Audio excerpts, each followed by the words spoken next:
So how did we get to Legends of the Fall? A few weeks, well, I guess it was a couple months ago now, I was at work at the toy store. I work with a guy named Mike. You may remember him as the man who suggested I watch Frankenstein's Army a few weeks ago, sometime in January. And we had just opened, and a gentleman walked in the store. Mike came up to me and like, "Hey, isn't that the guy who played Brad Pitt's brother in Legends of the Fall?" And I said, "I don't know, I haven't seen Legends of the Fall." And he's like, "Oh, you should. It's a good movie." So it wound up on my list. And saw it at the library the other day, and didn't have anything to do this weekend. Didn't have anything already set, so I was like, alright, I'll grab Legends of the Fall and give this a watch. This is one of those movies that always struck me as like that mid-90s feel to it. Like, I feel like a bunch of movies came out in the mid-90s that had to do with the American West, and they all kind of had these big sweeping shots of landscape and heavy drama. And I never cared for any of them, never watched any of them, just wasn't my scene, which I think is fine. It's just not the kind of thing I'm into. So anyway, I picked up Legends of the Fall, brought it home, saw it was one of those movies, and wasn't really looking forward to popping it in. I kind of procrastinated a little bit today, and then put it in the DVD player, killed the lights, pressed play, and wow. And that's not a bad wow, that's a good wow. I don't know what I was expecting. I didn't look at any plot synopsis beforehand. Roger Ebert didn't write a thing in it in his book, so I didn't have that kind of like preset notion as to what's going to happen. I just put it in and pressed play, and I was pretty impressed. It was good timing, coming right off the heels of Days of Heaven, because this takes place. It's an American epic. So it stretches from a decent chunk of time from the teens, like 1912-ish is when it starts, which is right where Days of Heaven lets off, which was like, cool, perfect. I'm already in that mindset.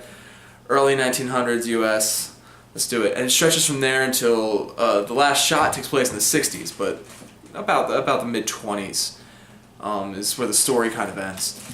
Luna, what are you doing back there? Luna's making noise. And it follows Tristan Ludlow, played by Brad Pitt, and his two brothers' father and his younger brother's fiance. And it kind of stretches through World War I, where the three brothers go off to war and only two of them make it back. Spoilers for a 22-year-old film. Samuel dies, and then Tristan falls in love with his fiance, and she ends up marrying the older brother instead when Tristan goes off and tries to find himself, and he comes back, and then he's a bootlegger during Prohibition, and he marries the farmhand's daughter, and then she gets killed by the cops, which, great, cop killing in movies, always timely, right? I found it strange coincidental, that he had to go into prison for 30 days for beating up a cop, but the cop that shot his wife dead was reprimanded, and that's all we know. But it's... So yeah, it follows that stretch of time, love and loss, pretty simple themes everyone can understand. But where it really hit with me, what I really liked about it is towards the beginning when the three brothers, when Samuel brings his fiancée to the farm, they all grew up on a farm in Montana, and Tristan was more or less, like his father's there and his mother's living in another city, but he's more or less raised by a Native American named One Stab, which is the greatest name. So there's a lot of Native American themes in this too, but where it really hit me well, this movie, was towards the beginning when Samuel brings his fiancée to the farm and the three brothers are interacting. And they act like children, they act like teenagers, but they're like grown men. And it's just really, really charming opening act.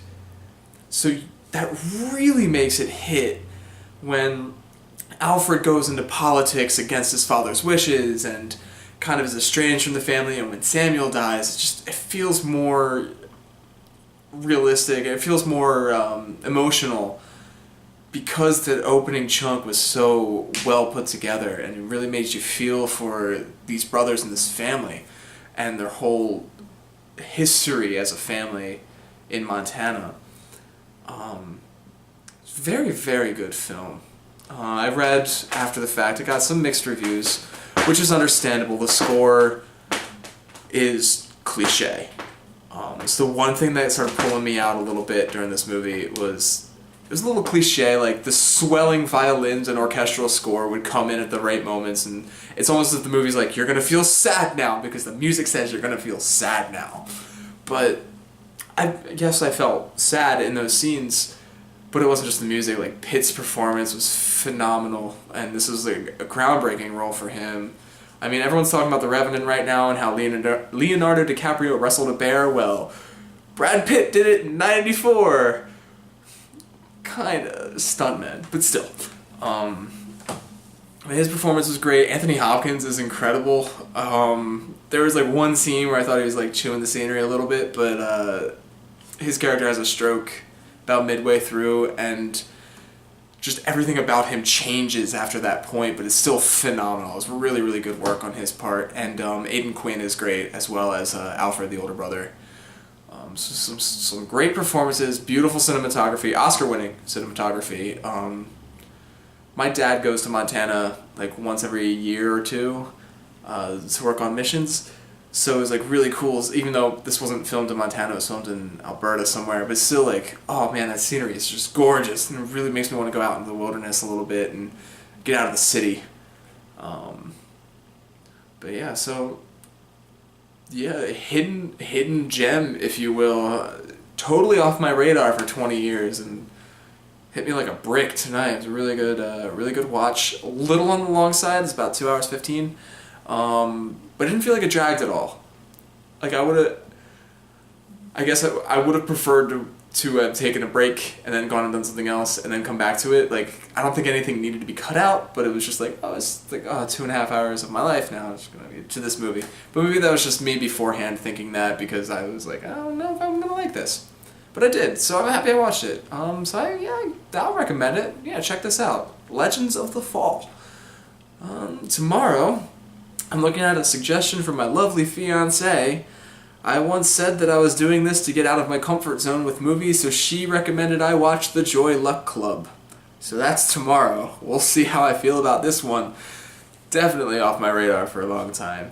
If you have a movie that you think I should watch, please comment in the comments below and let me know what that movie is. Like, share, and subscribe, and I'll see you tomorrow.